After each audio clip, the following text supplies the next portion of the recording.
Sí, dos, tres, sí. Ahí se escucha, ¿no? Hola, buenas noches. Bienvenidos. ¿Cómo están? ¿Qué tal el frillito? ¿A gusto, no? En la mañana está haciendo mucho frío. ¿Cuántos salen temprano de su casa?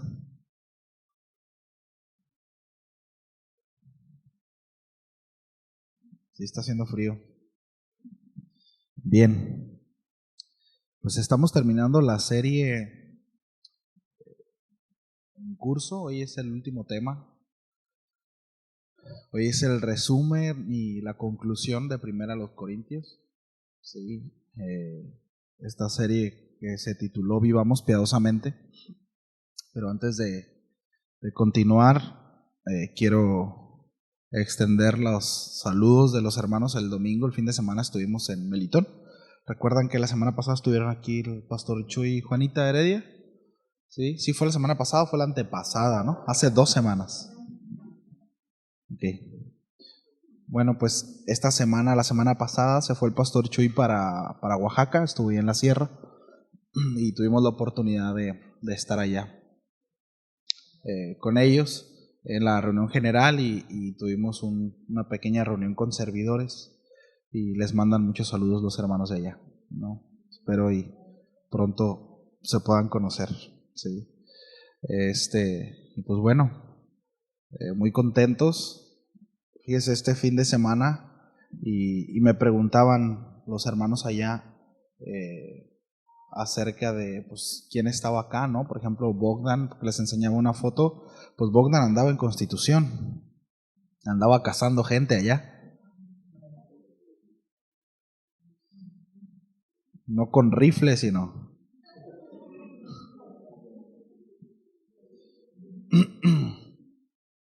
Entonces Bogdan estaba en Constitución, Víctor lo acompañó, Carlos estaba acá, ¿no? Nosotros estábamos en Melitón. Eso es una bendición, ¿sabe? Eso es una bendición. Y bueno, hay mucho más que hacer, así que hay que ponernos pilas, hay que subirnos al barco, porque es un honor, mis amados, es un privilegio servir al Señor. Sí, bien. Pues bueno, el tema, como les comentaba, es un resumen, ¿no? A manera de conclusión de la serie. Debo decir que la iglesia, a los hermanos de Corintio, esta carta se escribió 52 años después de Cristo. Sí, y debo decir que es una iglesia muy parecida a la actual, ¿no?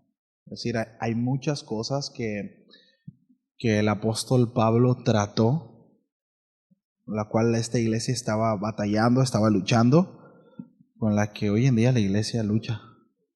Sí, ahorita más adelante vamos a verlo, ¿no? Pero la serie se tituló Vivamos piadosamente y piedad es sinónimo de devoción, devoción a Dios, ¿sí? Por tanto, esta serie tenía el propósito de desafiarnos a vivir de manera piadosa, es decir, de vivir en devoción es decir, a Dios, ¿no? Vivir en todo momento para Él. Y ese es un desafío y es un llamado que Dios nos hace, ¿sabe?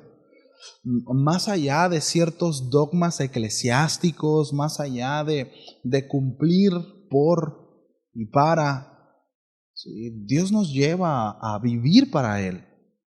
Sí, hay algunos textos bases en cuanto a eso y claves, ¿no? Que el apóstol Pablo les da a los corintios en cuanto a eso, ¿no? Vivir para Él. Entonces, Pablo es quien funda esta iglesia, él fundó esta iglesia y en Hechos nosotros podemos ver que el apóstol Pablo estuvo 18 meses aproximadamente con los hermanos y pocos años después de dejar la iglesia le llegaron unos reportes, le llegan unas cartas.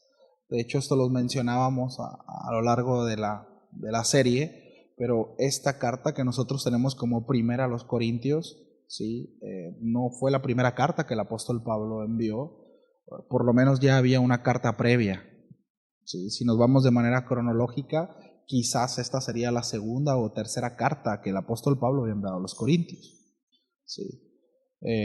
Ya el apóstol Pablo había tratado algunas cosas con ellos, ya el apóstol Pablo había dado instrucción respecto a ciertos temas que trató en esta carta, ¿sí?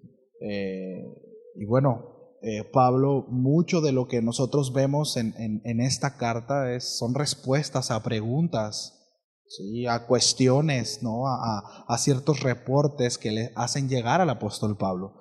Entonces, la iglesia, los reportes que le llegan al apóstol Pablo es que la iglesia estaba llena de orgullo, sí, era una iglesia que estaban tolerando la inmoralidad sexual, sí, había división entre ellos,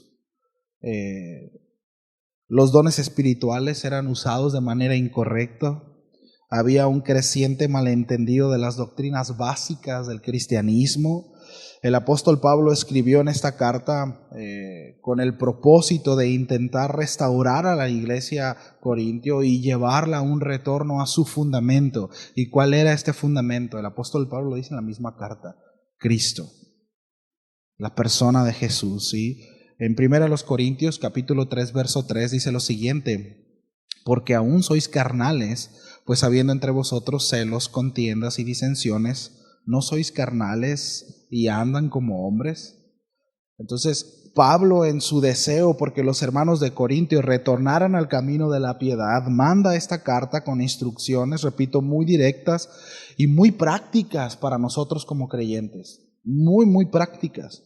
Sí. Repito, la iglesia a los Corintios estaba llena de divisiones. Recuerdan ahí al principio el apóstol Pablo, de hecho, casi después de la introducción, donde él se presenta como un enviado, ¿no? Por la voluntad de Dios, dice: soy un apóstol de Dios por su voluntad, un apóstol de Cristo por la voluntad de Dios. Él empieza abordando la división, la inmadurez que había en el corazón. Decía, bueno, algunos dicen soy de Pablo, otros soy de Apolos, otros soy de Cefas, otros soy de Cristo, ¿no? Y Pablo los ubica, ¿no? Dicen, Pablo no murió por ustedes. Por tanto, el hecho de que sean del equipo de Pablo, eso no los hace estar más cerca de Dios. ¿Sí? Y el deseo del apóstol Pablo es que los corintios retornen, ¿no? Hacia el fundamento que es precisamente Cristo, ¿no? Entonces, los creyentes en Corintios, repito, estaban divididos en grupos leales de ciertos líderes, y Pablo los exhortó a tener una unidad por la devoción a Cristo, es decir, los llevó a enfocarse en ese sentido, ¿sí? Y hace un momento, y miren, y esto puede sucedernos, ¿no? Puede nacer de una empatía. Por ejemplo, voy a hablar de la congregación local, ¿no? Por lo menos acá vemos 3 predicadores de pila: Bogdan, Carlos y su servidor. Y alguno dirá, bueno, pues a mí me gusta más como predica Carlos. Y cuando predica Ángel y cuando predica Bogdan, pues como que no está tan chido, ¿no? Algo que yo le mencionaba a unos hermanos allá que me preguntaron acerca de, oiga, ¿y quién se quedó allá? Y yo les externaba el hecho de que la iglesia es de Él. Somos sus ovejas. Somos su iglesia. Por tanto, la iglesia opera porque Él es quien provee, ¿sabe? Ya sea a través de Carlos, ya sea a través de Bogdan, a través de su servidor o a quien Dios provea. Al final del día, Él es quien está proveyendo para nuestro crecimiento. ¿Me explico? Por tanto, el hecho de nosotros tomar partido, eso habla de una inmadurez y falta de entendimiento en cuanto a la obra. Por eso de repente es muy peligroso decir mi ministerio. Es que son mis ovejas, ¿no? Es mi iglesia. Es la iglesia de Cristo. Son las ovejas del Señor. Él es el buen pastor. Y la hacemos de perros pastores, ¿no? Y que el Señor nos dé gracia para eso. Entonces, es bien importante en ese sentido, ¿no? Tener la madurez, ¿no? Y el entendimiento acerca de eso, que Él es quien provee y descansamos en que Dios provee. Entiendo que hay cierta empatía, ¿no? Y a lo mejor podemos enganchar, ¿no? O ser más afín unos que otros. Eso está bien, no estoy hablando de eso, eso no es pecado. pero estoy hablando acerca del corazón, ¿no? En cómo concluimos, ¿no? Y de repente puede haber ciertos comentarios en la inmadurez que puede afectar a algunos. Entonces, en ese sentido debemos de tener mucho cuidado, ¿no? Y dar gracias a Dios por su provisión, gracias a Dios por su palabra, ¿sí? Y descansando en que Él da lo que necesitamos, ¿sí? Entonces, Pablo exhorta a los creyentes en el capítulo 3, a partir del verso 20 para adelante, a tener una unidad, ¿no? Por una devoción en Cristo, dice, tener una misma mente, un mismo pensamiento, ir hacia un mismo lado. Sí, eso es bien importante, ¿no? Y una de las preguntas que el apóstol Pablo les hace a los creyentes, a los corintios, es la siguiente, ahí en el capítulo 6, verso 19, después de estar tratando y peloteando algunos asuntos de inmadurez y carnalidad, le dice, ¿no ignoran que vuestros cuerpos es templo del Espíritu Santo, el cual está en vosotros? Es decir, el Espíritu Santo mora en ustedes, el cual tienen de Dios y que no son vuestros, porque habéis sido comprado por precio. Dice, glorificad pues a Dios en vuestro cuerpo y en vuestro espíritu, los cuales son de Dios. En esta frase, en estos dos versos, el apóstol Pablo enfatiza mucho esto, que le pertenecemos a Dios. Sí, no nos pertenecemos a nosotros mismos. Entonces, muchos en la iglesia estaban esencialmente aprobando relaciones inmorales. De hecho, hay un caso por ahí, ¿recuerdan? ¿No? Ahí en el capítulo 5 hay un caso en donde una persona se estaba metiendo con su madrastra y bueno, después el apóstol Pablo lo reprende y lo echa de la congregación. Pero en el contexto de Corinto necesitamos entender que había un sincretismo terrible, es decir, había una mezcla, una capirotada de ideologías, ¿no? Se agarraba de aquí, se agarraba de allá, y ciertamente el apóstol Pablo les da el fundamento. Por eso nosotros vamos a ver que mucho de lo que el apóstol Pablo es, recuerden, yo ya les había hablado de esto, les habla a los temas de una manera muy familiar, ¿sí? Y repito, las enseñanzas de Pablo, algunos las habían mezclado con algunas otras filosofías griegas, y como buenos griegos, ¿verdad? La pasión desordenada y las cuestiones intelectuales estaban sobrevaloradas. Sí. Había un excesivo culto a los placeres de este mundo, y Pablo los lleva a la reflexión de que su cuerpo no les pertenece. Sí. Ellos habían sido comprados por Cristo, y no solo su alma, sino también su vida entera. Y eso implicaba su cuerpo, puesto que había esa idea, ¿no? Ese gnosticismo que estaba tan fuerte, ¿sí? Disfrazado de muchas otras ideologías en donde, bueno, pues la materia es mala, el cuerpo es malo, entonces, pues dale a tu cuerpo alegría, Macarena, nada más mantente acá en el espíritu, ¿no? Entonces al cuerpo tú dale placer, acabo que el cuerpo se lo van a comer los gusanos y eso a Dios no le interesa. Y el apóstol Pablo dice, no, es que todo tú fuiste comprado. Sí. Y ciertamente el cuerpo se lo van a comer los gusanos, pero este cuerpo debe ser dominado.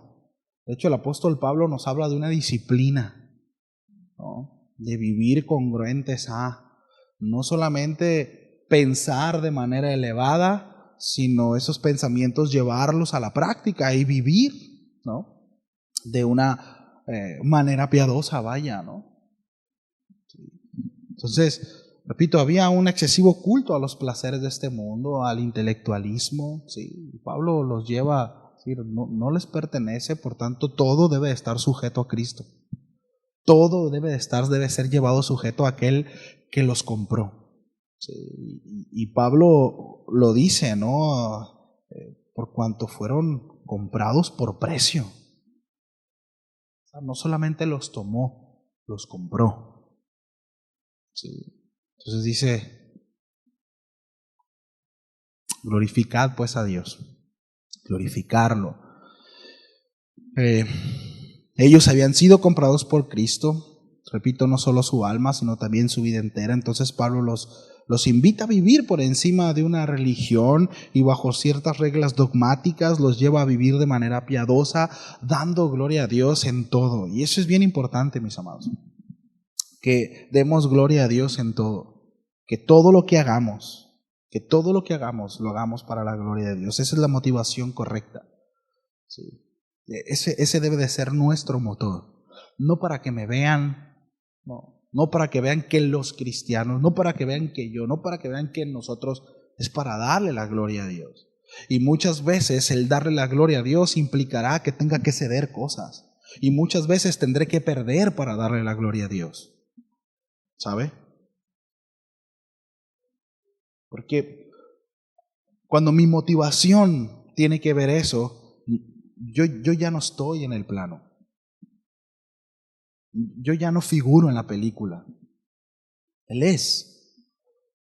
Yo no tengo razón de ser. Por eso el apóstol Pablo decía, es que ya no vivo yo, sino es Cristo que vive en mí. Y lo que vivo en este cuerpo, lo vivo para Él. Ya no vivo yo. Sí. Y es hacia donde el Señor quiere llevarnos. A vivir para Él, darle la gloria a Dios en todo. En el capítulo 10, verso 31 dice, si pues coméis o bebéis o hacer otra cosa, hacedlo todo para la gloria de Dios. ¿No? Aquí el apóstol Pablo, el contexto es que trató también el asunto de lo que comían, ¿no? Algunos gentiles de contexto helenista, ellos iban al mercado y comían carne, compraban carne más barata, ¿verdad? Decían los que tenían un contexto hebreo, pero ¿cómo pueden comer carne sacrificada a los ídolos?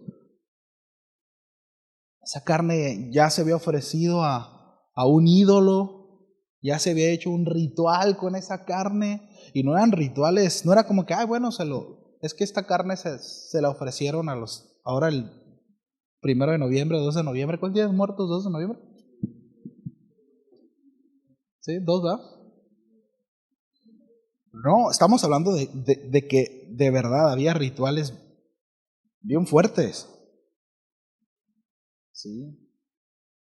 O sea, híjole, porque hay niños presentes, pero en el contexto de Corintio, o sea, eran rituales muy extremos, terribles. Se danzaba por encima de esas carnes. Y el apóstol Pablo lleva al creyente a decir, pues todo es del Señor. Ahora el que coma carne, cómala tranquila, y el que no coma, pues no coma, ¿no? Pero el que no coma y el que coma, hágalo para la gloria de Dios. Siempre llevándolos a esa madurez, ¿no? ¿Usted iba a comer de esa carne? A ver, esa es una buena pregunta, ¿no? No estoy diciendo si debe comer o no, nomás estoy preguntando, ¿no? ¿Qué tal el pan de muerto?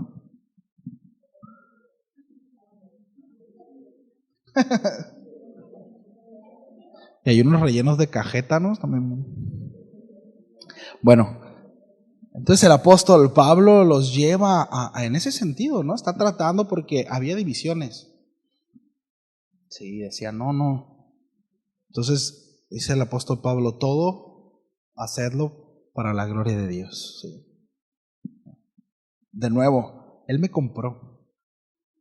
Le pertenezco a Él. Por tanto, todo lo que hago, lo debo de hacer con la motivación de darle gloria a Dios. Y muchas veces eso me llevará, repito, a tener que ceder, a tener que perder cosas. ¿Sí? Entonces esto es fundamental para nosotros, mis amados. Debe de ser nuestra base de nuestra conducta. ¿Sí? Si esto que estoy haciendo le agrada o no le agrada a Dios, glorifica o no glorifica a Dios, porque es una realidad que muchas de las cosas que hacemos y decisiones que tomamos lleva a que se hable mal de Dios, ¿no? Y tenemos que tener mucho cuidado con eso, ¿no? Que Dios nos ayude y que Dios nos libre de eso. Siempre debemos vivir bajo temor y la conciencia de Dios, ¿no? Es decir, que Dios está presente todo el momento con el deseo de glorificar su nombre en todo lo que hagamos, en todo lo que hagamos.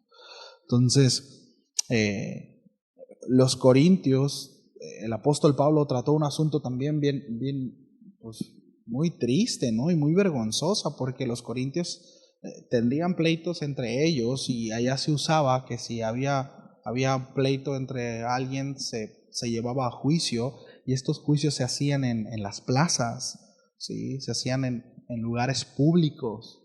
Y estaba sucediendo eso, ¿no? Y el apóstol Pablo dice que eso no estaba bien. Pablo enseñó a los corintios que sería mejor aceptar sufrir el agravio que dañar el testimonio del creyente, que agraviar el testimonio del hermano. Y esa es una buena lección para nosotros. Oye, pero ni parece hermano, ¿no? Mira cómo está actuando y cómo... Bueno, la enseñanza es: guarda su testimonio. Guárdalo, cúbrelo, protégelo, porque es un hijo de Dios. Pues quién sabe si sea, pues en lo que son peras o manzanas. Guarda el testimonio del hermano. Protégelo, no hagas comidilla de la debilidad del que tienes a un lado, porque ha sido comprado con la sangre de Cristo. Sí. O sea, era una práctica que el apóstol Pablo reprueba y dice: eso no se debe de hacer. Es preferible, si hay una falta, dice, perdonar la falta. Ahora, con esto el apóstol Pablo no está subsidiando las faltas de nadie, pero sí los está llevando, como mencionaba y vengo mencionando desde el principio, a que muchas veces para nosotros glorificar a Dios y para nosotros honrar a Dios necesitamos ceder. Necesitamos estar dispuestos a perder tiempo, dinero, lo que sea. Lo que sea. Ya el Señor se encargará. Y el Señor pone las cosas en su lugar. Él se encargará. Pero mis amados, cuando nosotros veamos la debilidad de un hermano, no lo pateemos en el suelo. No lo pateemos en el suelo. Mucho menos cuando es nuestra esposa o nuestro esposo. No lo pateemos en el suelo. Al contrario, extendamos la mano, levantemos, edifiquemos. Repito, no estoy hablando de subsidiar. No estoy hablando de que si alguien está en un error vamos a darle palmaditas en la espalda. No estoy hablando de eso. No estoy hablando de que no vamos a confrontar, que no vamos a reprender, no vamos a exhortar. No estoy hablando de eso. Estoy hablando de no patear a nadie en el suelo y no hacer comidilla del que está en el suelo. Porque se cae en chisme, se cae en murmuración y un montón de cosas. Y terminamos nosotros peor que el que está en el suelo. O del que nosotros consideramos que está en el suelo. Que Dios nos libre de eso. Aquí hay muy buen ejemplo en esta porción de la Escritura, aquí de esta carta, de cómo el apóstol Pablo, repito, lleva al creyente a decir: es preferible aceptar, sufrir el agravio, que dañar el testimonio del hermano. Estar dispuesto a perder para que alguien más gane. Y vamos a ver, y me encanta porque el apóstol Pablo, que ahorita vamos a llegar ahí, pero amarra todo esto que estamos hablando, lo amarra precisamente en el amor. Es decir, para poder llegar a eso y hacerlo de la manera correcta, necesitamos la motivación correcta, y es el amor, ¿no? Entonces, Pablo, en el capítulo 10, más adelante, utiliza la historia de los israelitas en el desierto para ilustrar a los creyentes de Corintio la locura del abuso de la libertad del cual estaban cayendo y el peligro del exceso de confianza. Pues es que Dios y yo somos bien cuates, ¿no? Y la gracia y Dios y yo y ¿cómo hace daño la familiaridad? Ay, Señor. Al principio, ¿no? Todos apasionados y sí, Señor, y me sacudes y familiarizados. Y le pasó al pueblo de Israel. El pueblo de Israel vivía de milagro en el desierto. Vivían los milagros todo el tiempo, todos los días. Me encanta imaginar la expresión del todo el pueblo cuando empezaron a ver esa columna de fuego y esa nube que los cubría. ¿Y qué tal pan del cielo? ¿Qué tal el maná? Imaginemos esa expresión. Bueno, el asunto es que años después dijeron: ya estamos enfadados de esto. Es terrible familiarizarnos con el Señor.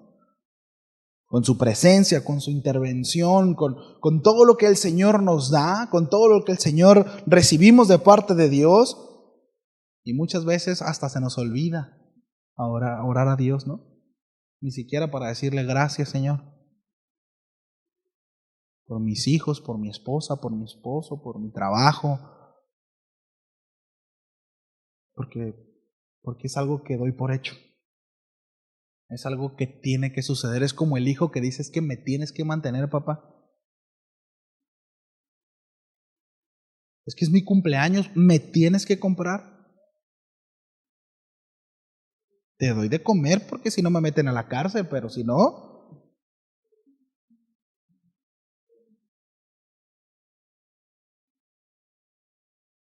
Pero hay esa parte, ¿no? En donde, y miren, parece chiste, pero es cierto lo que digo. Es bien importante que le enseñemos a nuestros hijos a ser agradecidos. Es bien importante que nuestros hijos sean agradecidos. Que el plato de frijolitos que se estén comiendo, primeramente le den gracias a Dios y que también pueda reconocer el trabajo que papá y mamá hacen. Porque después crecen creyendo que merecen todo. Y eso nos trae conflicto con Dios, precisamente. Porque como todo lo tengo que recibir de una manera, ¿no?, así, pues no hay agradecimiento en el corazón. Entonces, Pablo utiliza, ¿no?, esa historia del pueblo de Israel, trae mención el Éxodo, precisamente para exhortarles, ¿no?, acerca de la libertad y el peligro del exceso de confianza. Y Pablo ya les había advertido a los corintios acerca de su falta de autodisciplina y cómo iba y golpeaba precisamente en la conducta, ¿no?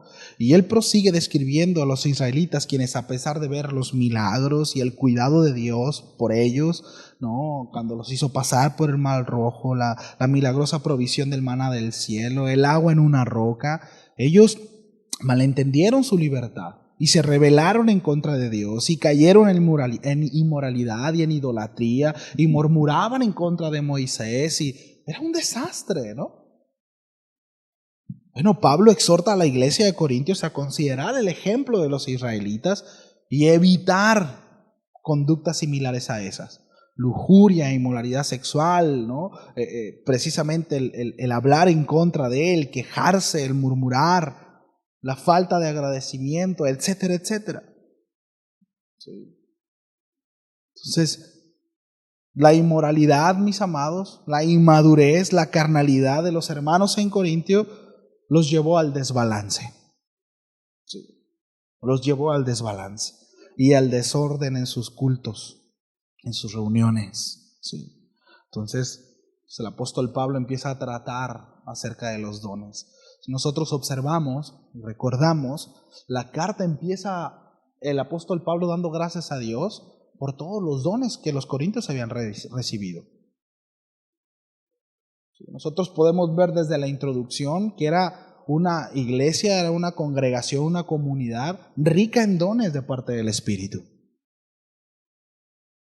Bien carnales, ¿verdad? Bien inmaduros, desbalanceados, pero al Señor le había placido desbordar sus dones. Sí. Entonces, bueno, esta inmadurez los llevó a ser desordenados, ¿verdad? A ser desbalanceados y terminaron sus cultos, o en algunos de ellos, siendo un desastre. ¿Sí? Entonces, ellos utilizaban estos dones dados por Dios de manera incorrecta y recordemos que dones tiene que ver con un regalo. Es decir, es algo dado por Dios. Un don de parte del Espíritu no es algo que yo pueda ganarme. Yo puedo desarrollar un talento, puedo poner en trabajo, ¿verdad? Algún talento, ¿sí? Algo dado por Dios y puedo desarrollarlo, multiplicarlo, pero no puedo ganarlo. Es decir, no es como que yo me esfuerce y ahora voy a ayunar tanto tiempo para obligar a Dios que me dé cierto don. No es así, no funciona así. De hecho, ahorita vamos a verlo, ¿no? El apóstol Pablo lo explica muy bien. ¿Sí? Es un regalo dado por Dios. Ahora lo interesante es que el apóstol Pablo menciona que a todos, a mayor o menor medida y de diferente manera, soberanamente nos fue dado algún don.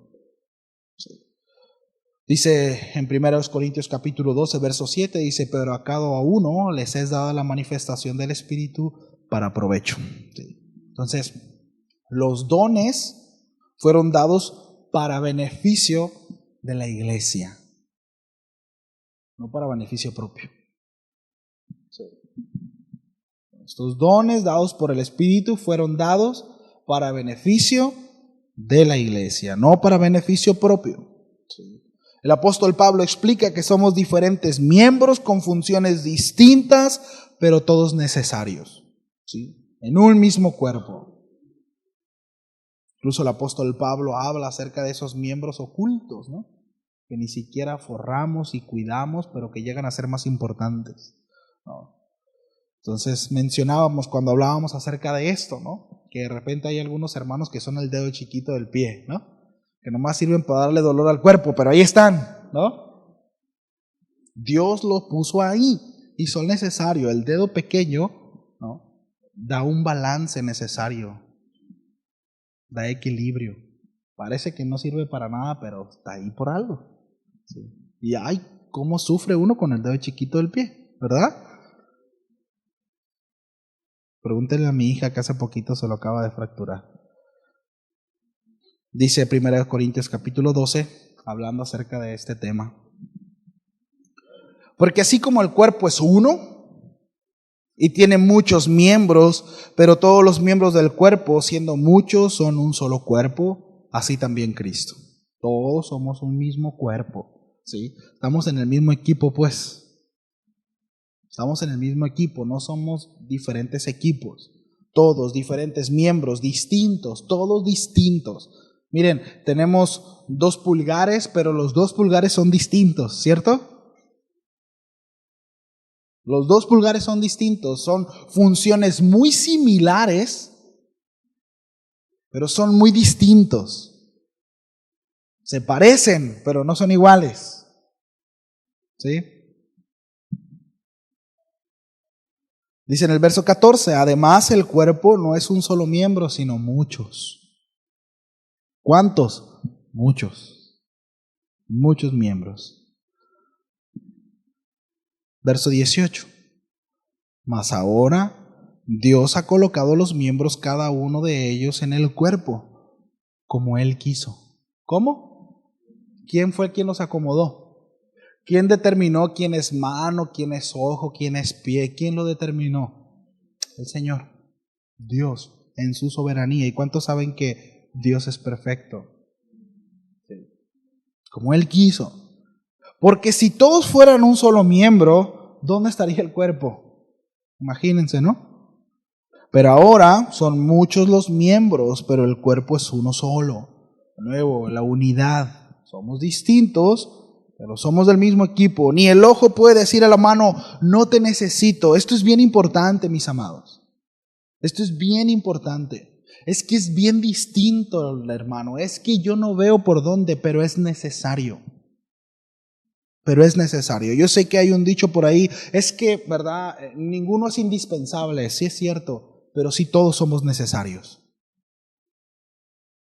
Todos somos necesarios. Por tanto debemos de cuidarnos, por tanto debemos de procurarnos, debemos de protegernos, debemos de estar al cuidado unos de los otros, porque somos necesarios en el cuerpo. Porque la función que usted tiene en el cuerpo es una función que jamás yo podré suplir, o quien sea. Sí. Y esto no estamos hablando de quién es más valioso, quién más importante, no estamos hablando de eso. Estamos hablando acerca de funciones. Sí. Y esto nos debe de llevar a una unidad, es la idea. A una unidad en un solo cuerpo, ¿verdad? Son muchos los miembros, pero el cuerpo es solo uno. Ni el ojo puede decir a la mano, no te necesito, es decir, tú no eres necesario. Ni tampoco la cabeza a los pies, no tengo necesidad de vosotros. No. Vosotros, pues, el versículo 27, Sois el cuerpo de Cristo y miembros cada uno en particular. En particular. Pero es que yo no sé, yo creo que soy apéndice, ¿no? Porque no sé, bueno, no sé, pero es importante que todos sepamos qué función tenemos dentro del cuerpo de Cristo. Eso es muy importante. Es muy, muy importante. Porque todos somos útiles. Si hay una disposición en el corazón, todos somos útiles. Y repito, y necesarios. Sí. Necesarios. Útiles y necesarios. Sí. Entonces, todos estos dones, mis amados, son llamados a emplearlos con la motivación correcta. Si he recibido algún don de parte del Señor, sí, bueno, tengo que emplearlo con la motivación correcta. ¿Y cuál es esa motivación? Bueno, el apóstol Pablo habla acerca de la preeminencia del amor, ¿no? Es decir, que el amor debe estar en primer lugar. De hecho, el apóstol Pablo habla, mire, si yo hago tal o cual cosa, pero esto está ajeno, ausente de amor, no sirve de nada. Y pone ahí, hace una hipérbole, ¿no? Pone algunos ejemplos en exageración, es decir, exagera, ¿no? Así puedo dar todo el dinero del mundo, puedo hablar como los ángeles, ¿verdad?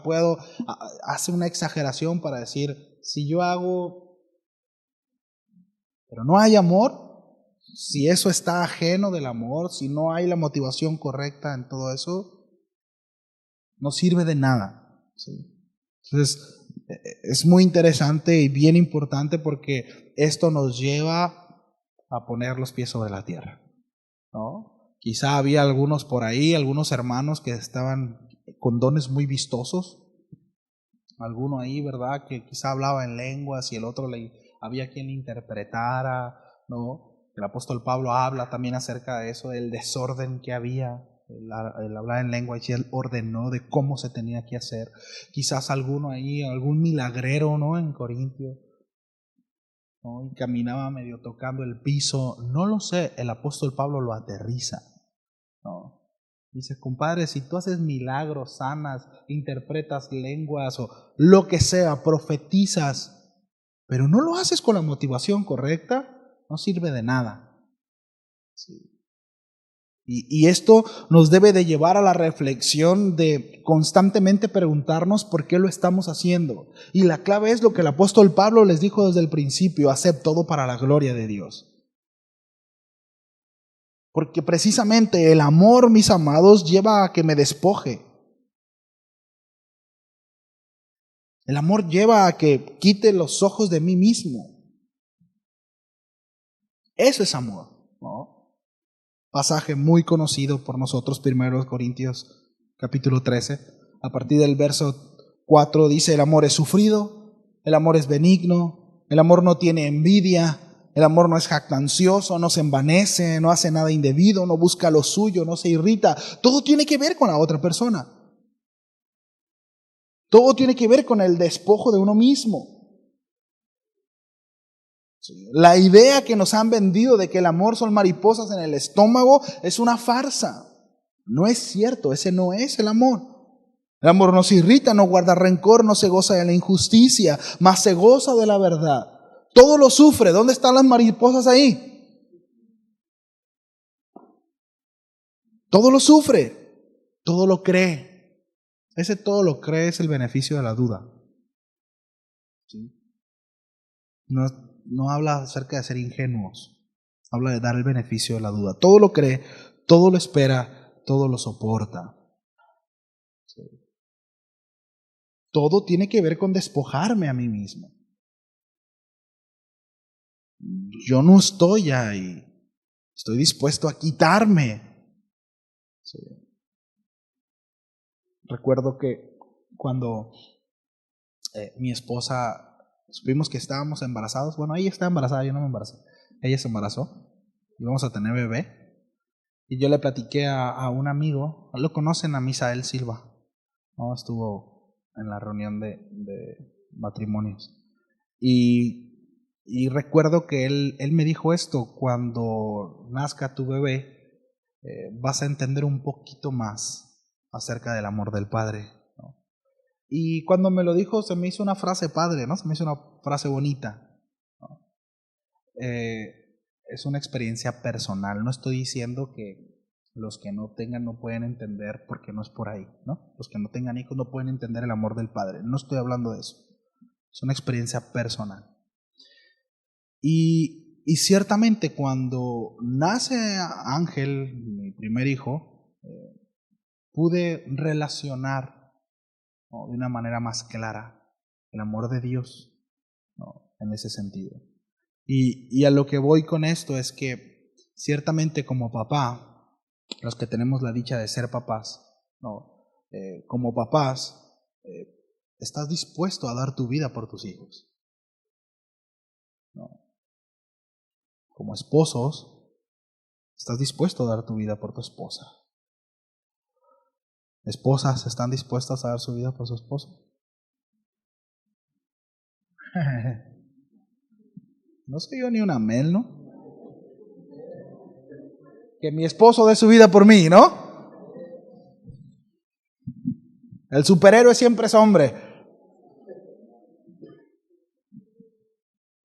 Es que mis hijos, ¿qué va a pasar con mis hijos? El que se muera él, me muera yo. No, que se muera él, porque ¿qué va a pasar con las criaturas, no?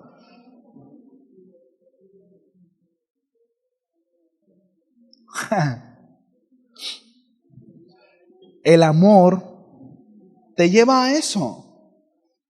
Te lleva a estar dispuesto a renunciar a ti. Por eso la palabra de Dios dice: en esto consiste el amor. No en que nosotros hayamos amado a Dios, sino que Él nos amó a nosotros primero.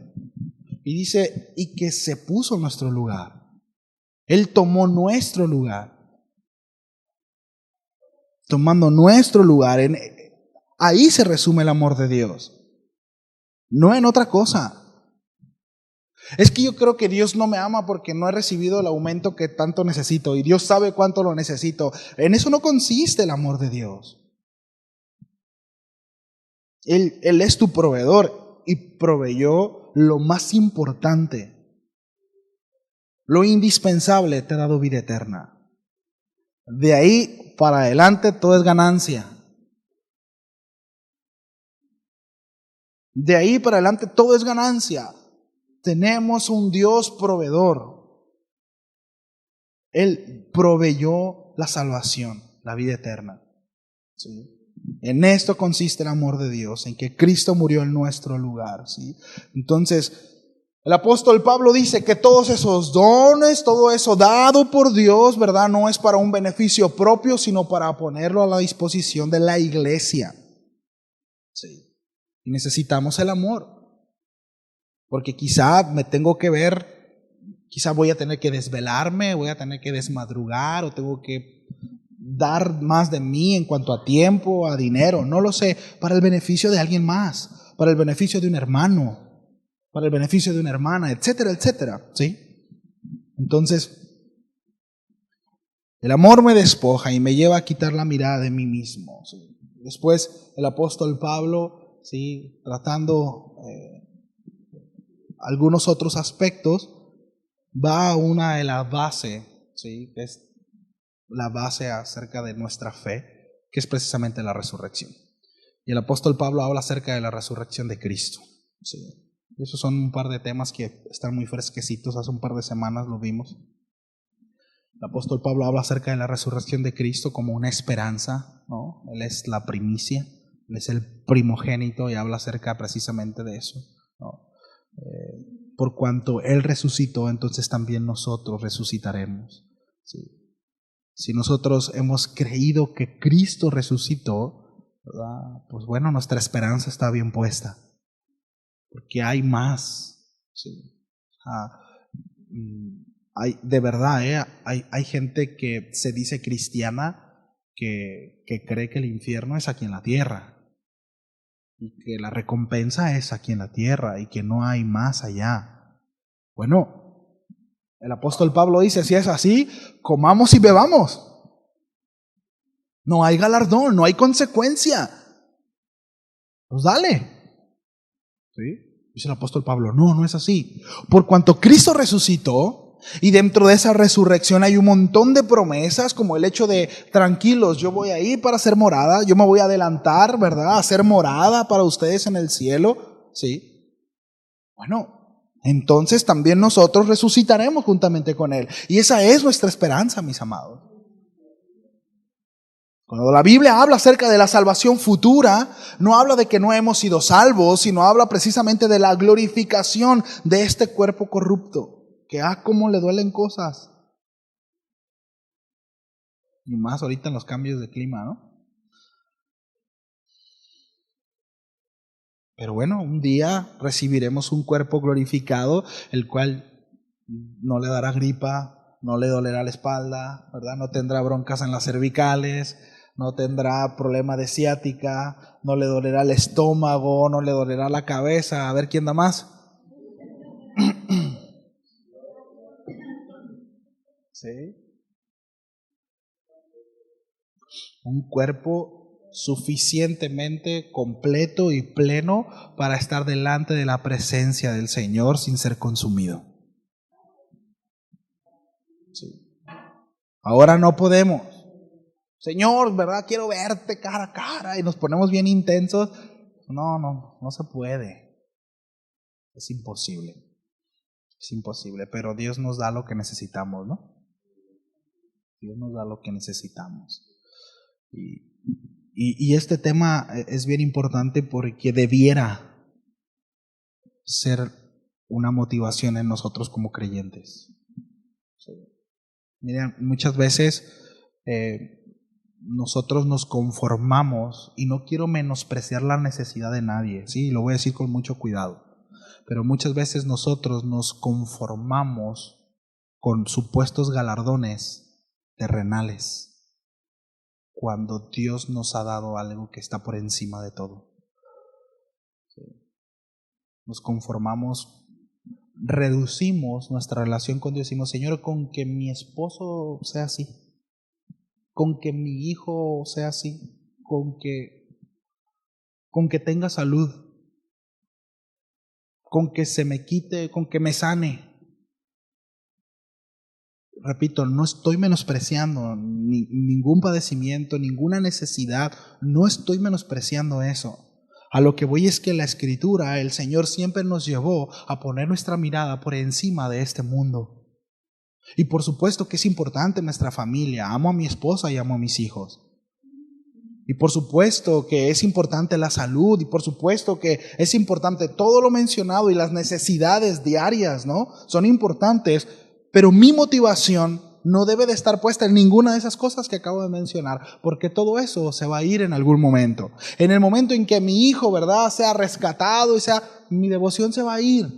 En el momento en que reciba ese trabajo por cual tanto he añorado, mi devoción por Dios se va a ir. No sé si me explico. Y cuando reciba sanidad, mi devoción por Dios se va a ir, porque he reducido el galardón a algo que es de aquí, de la tierra, que va a pasar, porque nosotros nos vamos a ir, y nuestros hijos también. Y ¿cuántos matrimonios, no, después de que sus hijos se van, terminan viviendo con un desconocido en casa? Porque durante toda su vida se enfocaron en criar a los hijos, y los niños se van, y de repente es como que, ¿tú qué onda, no? Mucho gusto, Chuyita Mesa.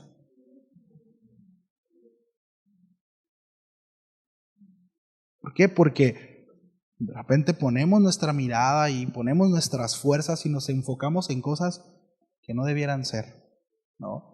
Pero el Señor nos lleva a poner nuestra mirada en las cosas eternas. Allá. Y aquí se van a ir acomodando cosas, nosotros poniendo nuestra confianza en el Señor, descansando, ¿verdad? Y siendo diligentes, por supuesto, trabajando, pero nuestra esperanza en las cosas eternas, en el galardón eterno, en aquellas promesas que el Señor nos ha dado, ¿verdad? Entonces, dice 1 Corintios 15:58, ¿me ayudas con el piano, por favor? César o Víctor, no sé, ¿quién me puede ayudar?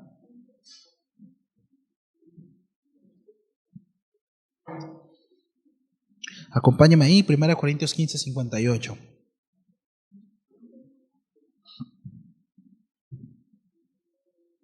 ¿Estamos ahí? Dice, así que hermanos míos, amados, estad firmes. ¿Y qué dice? Constantes. Firmes y constantes. Híjole. ¡Auch!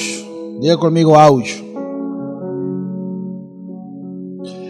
Si hay una pata de palo en los cristianos es esto: firmeza y constancia.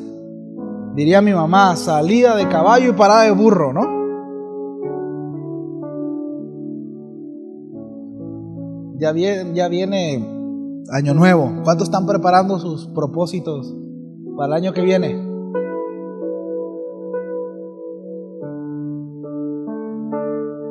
Firmes y constantes. Firmes y constantes.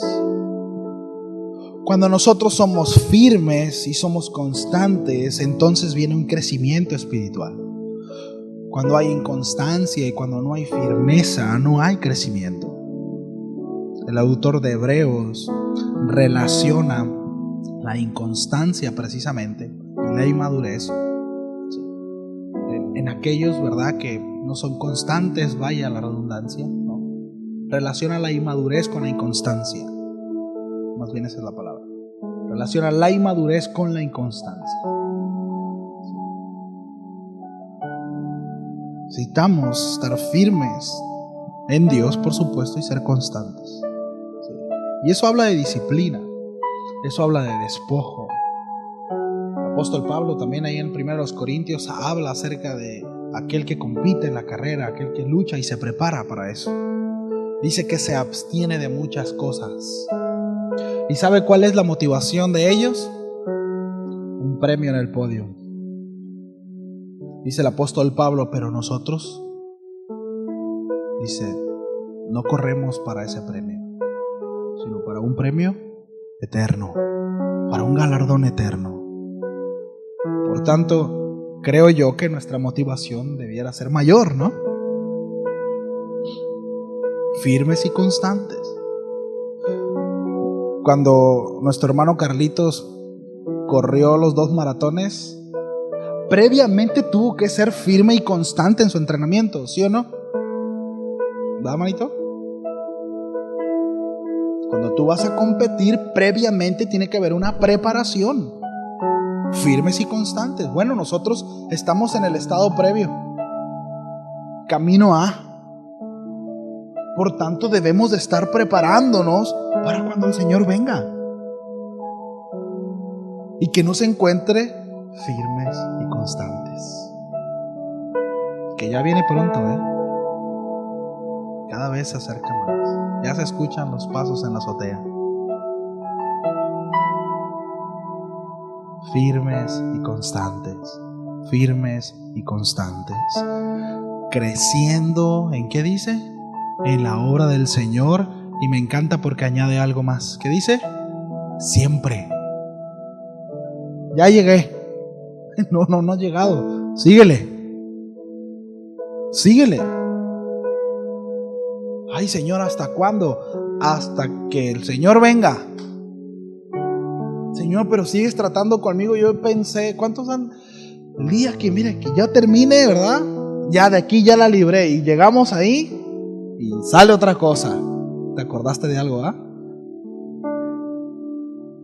Y llegamos, ¿verdad? Y sale otra cosa, y sale otra cosa, porque siempre hay algo que tratar, mis amados. Porque Dios siempre nos llevará a estar creciendo en su obra. Siempre. Siempre habrá algo que tratar. Siempre. Entonces, el creyente que está en reposo es porque no está creciendo. ¿Y recuerdan lo que decía Juan 15? Jesús en aquella parábola, ¿verdad?, de la vid. Dice, en esto es glorificado mi Padre, en que llevéis mucho fruto. El creyente que está en reposo y que no crece, que no lleva mucho fruto, no glorifica al Padre. Y no hemos sido llamados para no glorificar, sino hemos sido llamados para crecer, para dar fruto y en abundancia, ¿sí?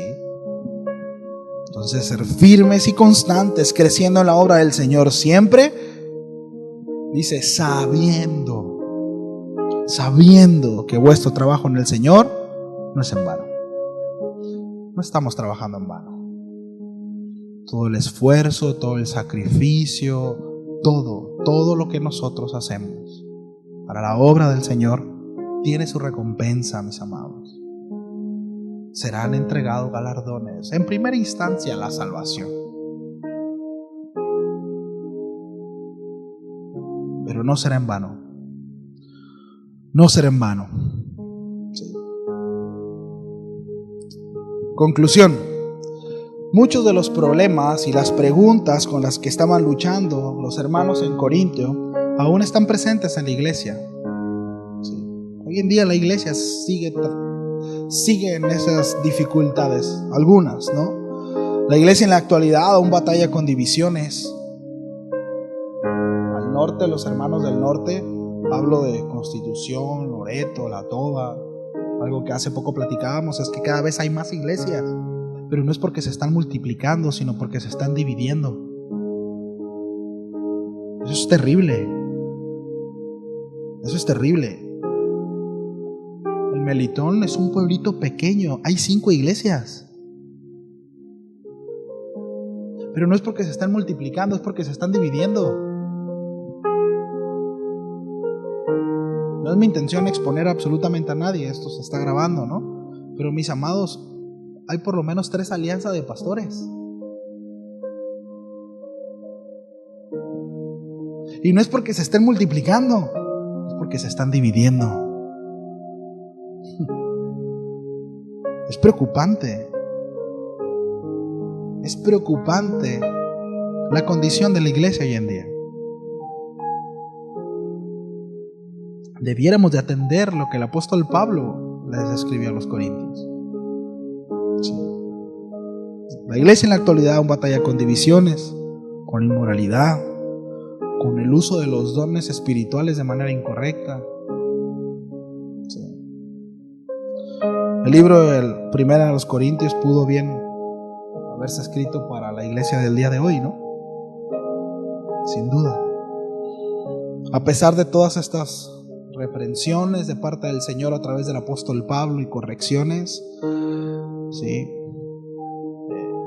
el Señor hace mención a algunas cosas bien interesantes, y es que el apóstol Pablo jamás, o Dios a través del apóstol Pablo, no desechó a la iglesia, sino la animó. Y le pegó una buena camotiza, pero no la desechó, la animó. Y hablando acerca de los dones, el apóstol Pablo dijo, no prohíbo ninguno. Por ejemplo, un don el cual el apóstol Pablo enfatizó mucho que se estaba mal usando fue el don de lenguas. Y el apóstol Pablo no se atrevió a cesar, no dijo que cese el don de lenguas, no. Dijo, yo no me atrevo a hacer eso, pero háganlo bien. Hay maneras. Y eso personalmente me habla de cuán grande es la paciencia de Dios para con nosotros. Porque tenemos un Dios paciente.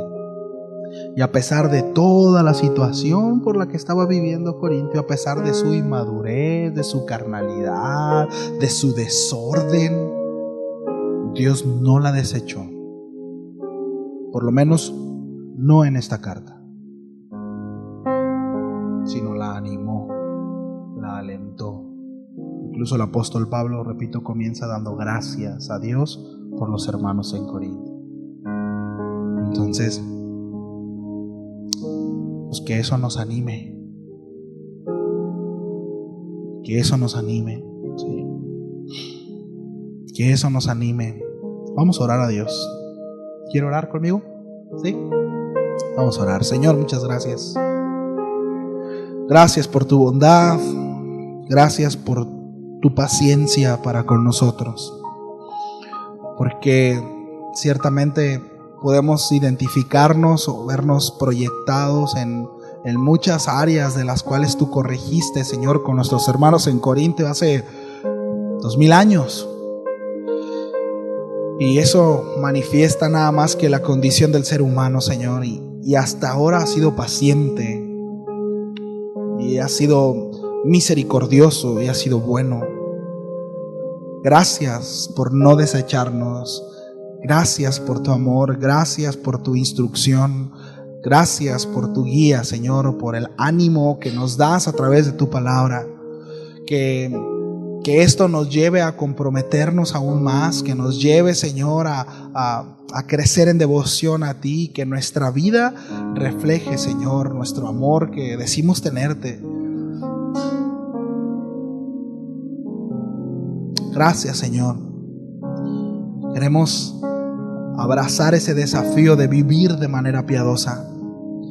Queremos abrazar el desafío de vivir dándote la gloria a ti todo el tiempo, en todo lo que hagamos, Señor, aún en los comentarios más mínimos, aún en nuestras decisiones más pequeñas, Señor, que esté presente en nuestro corazón, que tú nos ves, que tú esperas, Señor, que nosotros demos testimonio de que tú vives. Que no nos suceda como los hermanos en Corintio, que se les olvidó, Señor, que eran templo del Espíritu, y que con la actitud, con las decisiones, con la forma de conducirse, Señor, reflejamos muchas veces, Señor, nuestras prioridades y los afectos del corazón. Llévanos, Señor, a madurar y a crecer. Te lo pedimos en el nombre de Jesús. Amén y amén. Familia, muchas gracias. Gracias por su tiempo. Recordarles que el próximo miércoles, a partir del miércoles 7, el formato de la reunión cambiará como estaba antes de pandemia, ¿sí? Es decir, vamos a tener nuestro tiempo de alabanza, igual nuestro tiempo de enseñanza, y al final vamos a orar por peticiones, ¿sí? Vamos a tomarnos un tiempo para orar por los puntos de oración, como lo hacíamos antes, ¿sí? Entonces, les animamos, recuerden, para que lo consideren, porque vamos a salir un poquito más tarde, ¿sí? Vamos a ajustar un poquito los tiempos. Otra cosa, y les encargo que estén orando por ello. Miren, estamos trabajando, estamos orando también para poder darles atención a los niños los miércoles, ¿sí? Les encargo que estén orando, por favor, ¿sí? Pues ahí que Dios nos dé sabiduría y que nos ayude también en ese sentido para poder trabajar con los niños pequeños los miércoles, y que provea lo necesario, ¿sí? Entonces ahí les encargamos también. Por tanto, repito, a partir del miércoles 7, que es en 2 miércoles, el formato de reunión cambiará como estábamos antes de pandemia, ¿sí? Bueno, pues que Dios los bendiga. Gracias por su tiempo y saludos en casita.